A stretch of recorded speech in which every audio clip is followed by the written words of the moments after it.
we have started our class yesterday. This is the next part of the lesson.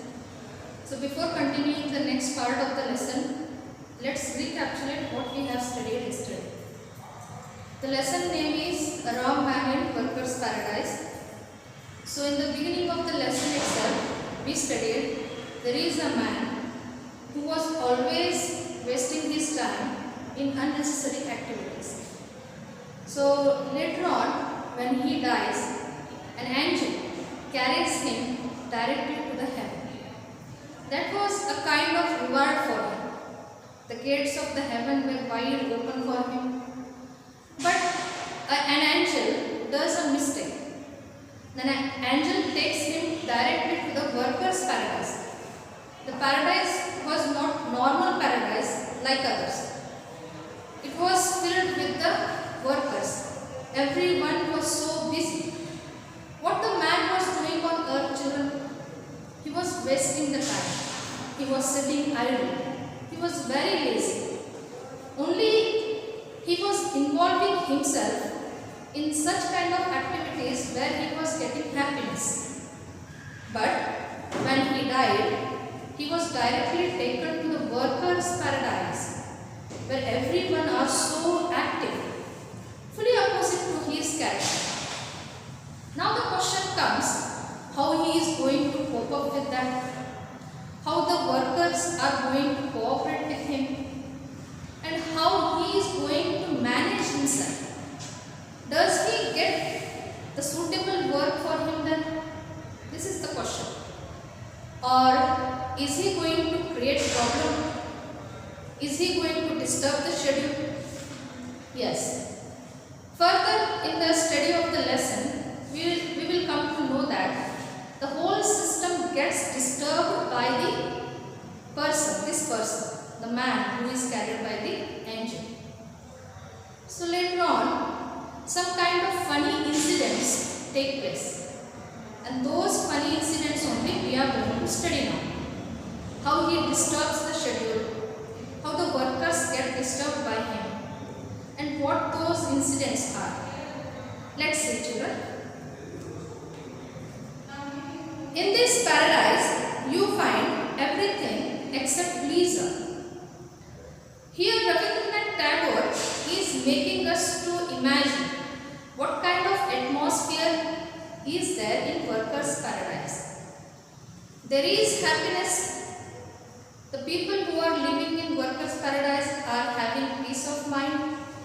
They are not having any worry except one thing, that is leisure, that is free time. They were not having free time. Not a single moment they were wasting. They were so busy in their work and so active also. Here, men say, God, we haven't a moment to spare. Women whisper, let's move on, time is flying. So what the people are saying there?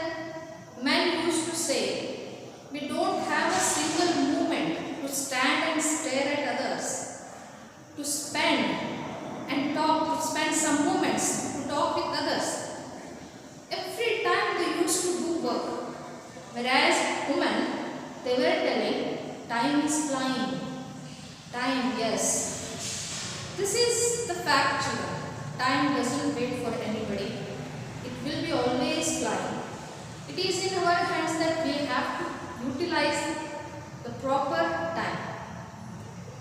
All exclaim, time is precious. We have our hands full. We make use of every single minute.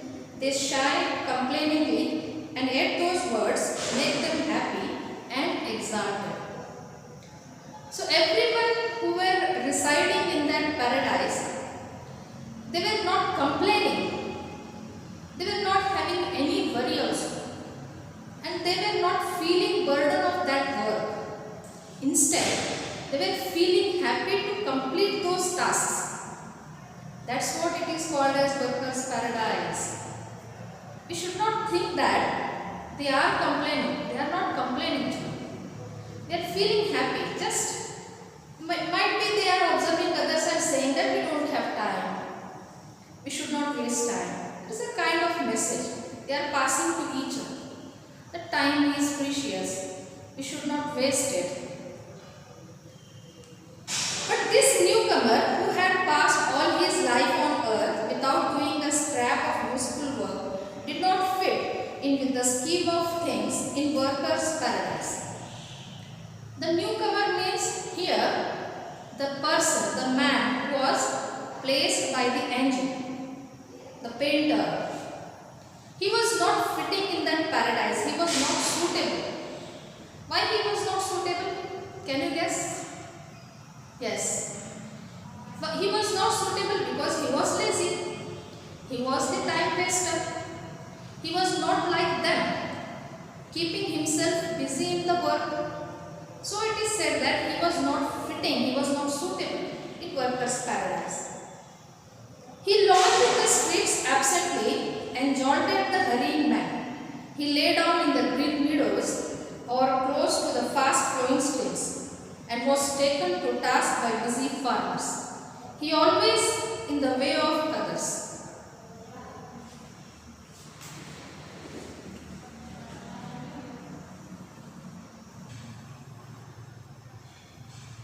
So children, the man who was so free, he was not having any work, he was completely free in the workers' paradise. So he was feeling bored. To keep himself busy, he was standing beside the streams. He was laying down on the meadows. Meadows means the green carpet we find on the mountains, the green grass. So every time, whenever he was standing beside the streets, he used to observe the workers who were hurriedly going in front of him. And they were pushing him because he was interfering in their work. So this kind of atmosphere was going on in the workers' paradise. He was free actually, but others were busy. The workers were busy. A bustling girl went every day to the silent torrent, silent since in the workers' paradise even a torrent wouldn't waste its energy singing to fill her pictures. A bustling girl went every day. There was a girl living in workers' paradise. Even she was having her daily routine. What she was doing? She was carrying a pot and she was filling her pot with the water. There was a stream running, and that stream only the author has named it as a torrent. Torrent means what kind of picture we get, children? It is fast flowing water. It will be making noise. But here in paradise, that torrent also is flowing silently. It thinks that if it flows fast and makes noise, it is a kind of wasting time. So it is also moving silently. So from that silent torrent, every day this girl was filling her pot. The girl's movement on the road was like the rapid movement of a skilled hand on the strings of a guitar. Her hair was carelessly done. Inquisitive wisps peeped often over her forehead to peer at the dark wonder of her eyes. Here, the author gives the explanation of the appearance of the girl. How the girl looked. She is compared. She was hurriedly going and she was filling up the pot with the water, and hurriedly she was coming back. These movements only are compared with the strings of the guitar. How the musician plays the guitar, he will be moving his finger on the strings. So same way, so fast she was moving, so her movements are compared with the strings. Those movements are compared with the strings. And her dress was, she had not dressed her hair properly. From those hair, the insects were peeping out, and they were looking at the forehead of that girl, and they were peeping in her eyes, dark eyes. But the girl was not having that much time to peep in the, to look at those insects, why those insects are coming out of the hair. So we can see how much busy these workers are in that heaven. But whereas this man who was placed by the angel in the workers' paradise was so free. The idler was standing by the stream. As the princess sees a lonely beggar and is filled with the pity, so the busy girl of heaven saw this one and was filled with pity. Here Rabindranath Tagore gives him a name.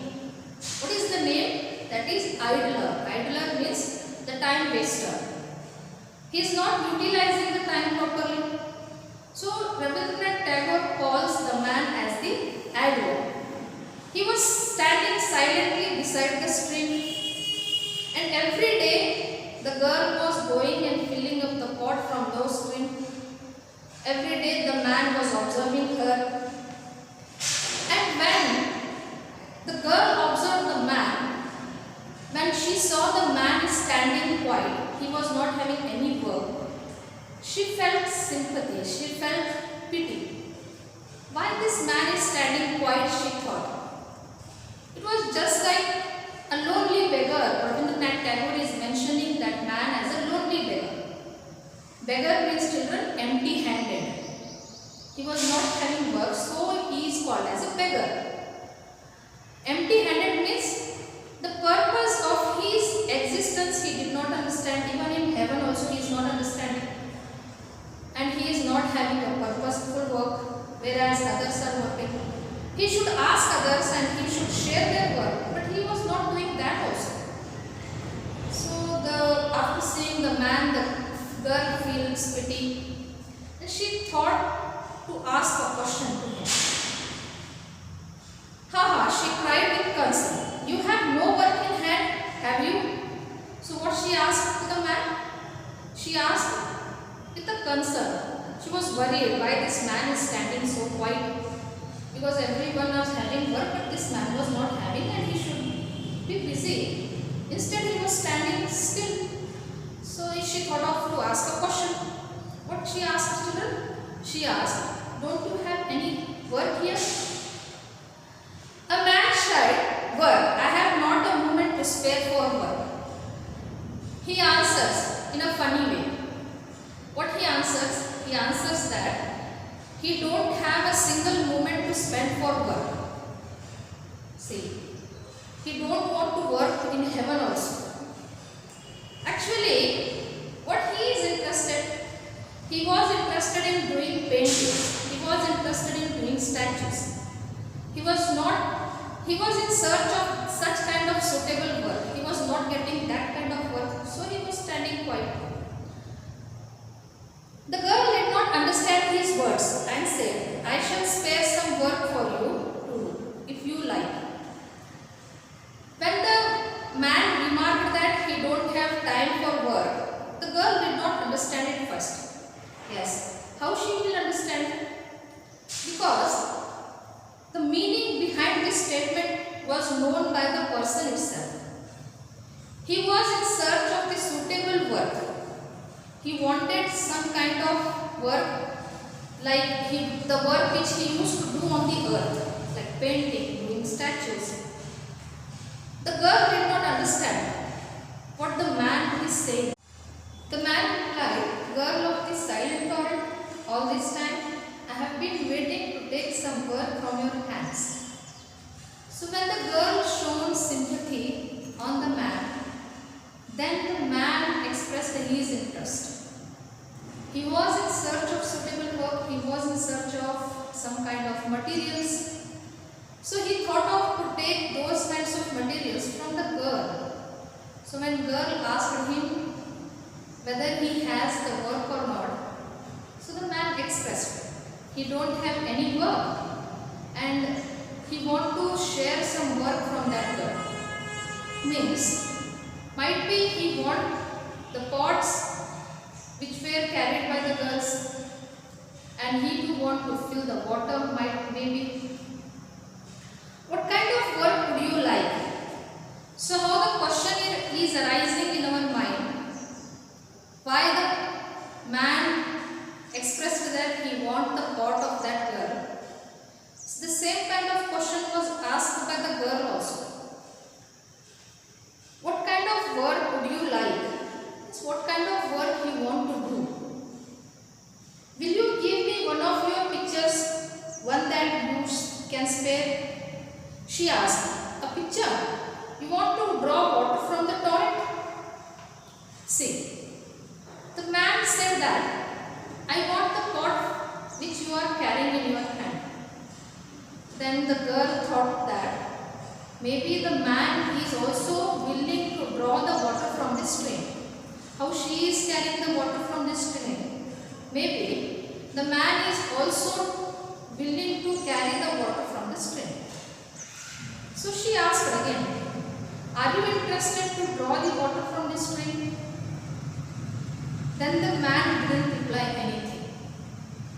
So the question arises, children, does the girl give the pot to the man? Why the man asked the pot from the girl and what he is interested in? We will find the answers for these questions tomorrow. Before ending up this session, let's have a look on the words meaning. The first word is whims. The meaning is sudden desire. Second one is seldom, not regular. Third one is lingered. The meaning is continue to exist. And the fourth one is leisure, that is free time. Next one is exalted, meaning is feel delighted. Next one is lounge, stand in a relaxed way. Next one is jolted, push hard. And last one is torrent, fast flowing water. I request you children to note down these words meaning so that it will be easy for you when you start reading the lesson. Till then, we will continue tomorrow. Till then, be safe, stay home, take care of yourself.